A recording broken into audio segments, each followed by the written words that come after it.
Ulaşım sistemlerinin kalitesi bir ülkede mal ve hizmetlerin ulaşımını kolaylaştıran ve ekonomiye büyük katkı sağlayan sistemlerdir. Farkında olmasak da günlük hayatımızda artık irili ufaklı birçok köprüden geçiyoruz ve köprüler bir noktaya ulaşma konusunda bizi zorlukla geçecek bir noktadan kolaylıkla geçmemizi sağlıyor.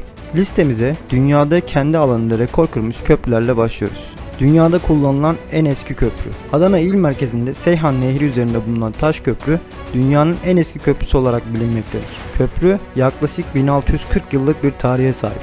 Milattan sonra 384 yılında Roma İmparatorluğu döneminde inşa edilen köprü 310 metre uzunluğundadır. 2007 yılında köprü araç trafiğine kapatılmış ve sadece yayalara hizmet vermektedir. Dünyanın en yüksek köprüsü Beipançao Köprüsü. Çin'de Guizhou eyaletinde yapımı 2016 yılında tamamlanan Beipançao Köprüsü dünyanın en yüksek köprüsü unvanına sahip.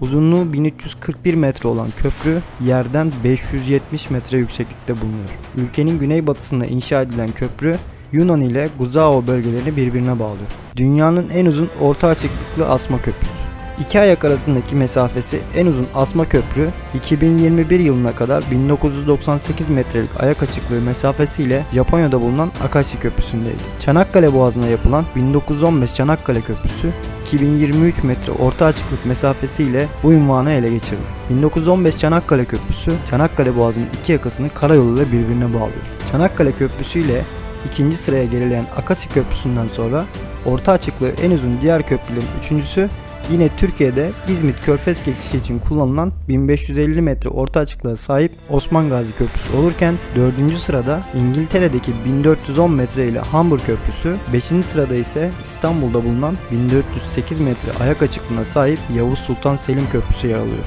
Dünyanın en uzun köprüsü Danyan Kunshan Grand Köprüsü. Çin'de Beijing-Şangay arasını bağlayan ve 2010 yılında tamamlanan 164.8 km uzunluğundaki köprü bir demiryolu köprüsüdür. Aynı ismi taşıyan karayolu köprüsü bulunmasına rağmen köprüyü en uzun köprü yapan bölümü Beijing-Şangay şehirlerini birbirine bağlayan demiryolu kısmıdır. Bengna Otoyolu. Danyan Kunshan Grand Köprüsü'ne benzer ve karayolu köprüsü olan Tayland'daki Bengna Otoyolu 54 km uzunluğu ile dünyada en uzun karayolu köprüsü olarak kabul edilir. 2000 yılında kullanıma açılmıştır. Pontchartrain Gölü Köprüsü. Köprü dediğimizde ilk aklımıza gelen bir nehri, bir vadiyi veya bir boğazı rahatça geçmek olabilir. Az önce belirttiğimiz köprüler bu amaçla değil, bölgenin trafiğine ve doğasına zarar vermemek amacıyla inşa edilmiş köprülerdi. Bu kapsamda Amerika Birleşik Devletleri'nin Louisiana eyaletinde bulunan 38.4 kilometre boyunca bir göl üzerinde devam eden Pontchartrain Gölü Köprüsü en meşhur köprüdür. Köprü 1969 yılında inşa edilmiştir. Dünyanın en tehlikeli köprüleri. Vitim Nehri Köprüsü, Sibirya. Bu eski tren köprüsü 570 metre uzunluğunda ve su yüzeyinden 15 metre yüksekliktedir.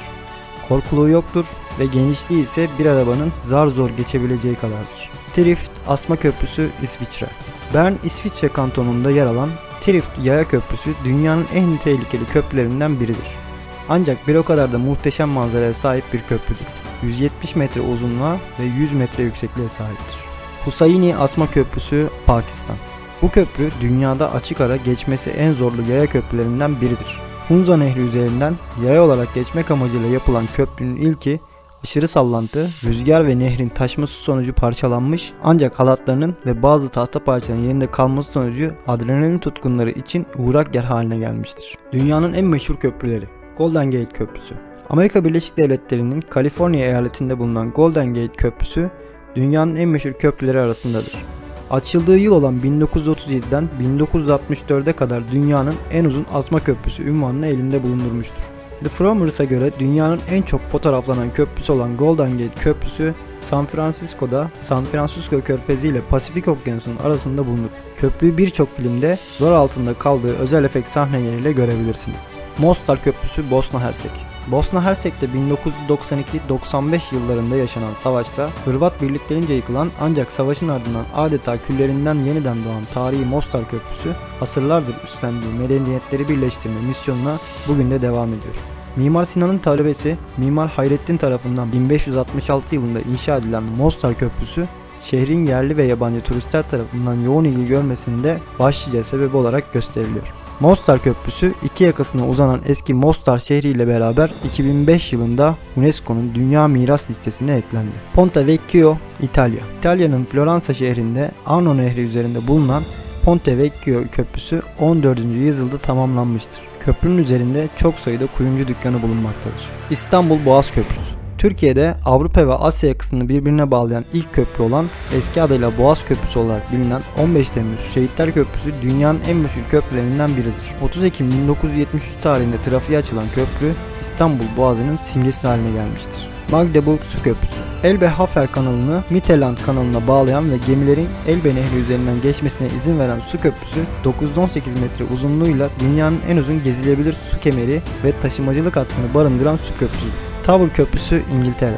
İngiltere'nin Londra kentinde bulunan ve yapımı 8 sene süren 283 metre uzunluğundaki Tower Köprüsü dünyanın en meşhur köprülerinden biridir. Şehrin önemli sembollerinden biri olan köprünün hem yalılar hem de araçlar için geçiş yolu bulunmaktadır. 65 metre yüksekliğindeki iki büyük kuleden oluşan köprü, Thames Nehri'nin trafiğini engellememek için hidrolik sistemlerle açılacak şekilde tasarlanmıştır. Sydney Liman Köprüsü, Avustralya. Sydney Liman Köprüsü, Okyanusya ülkelerinden Avustralya'nın Sydney şehrinde bulunan dünyaca ünlü bir yapıttır.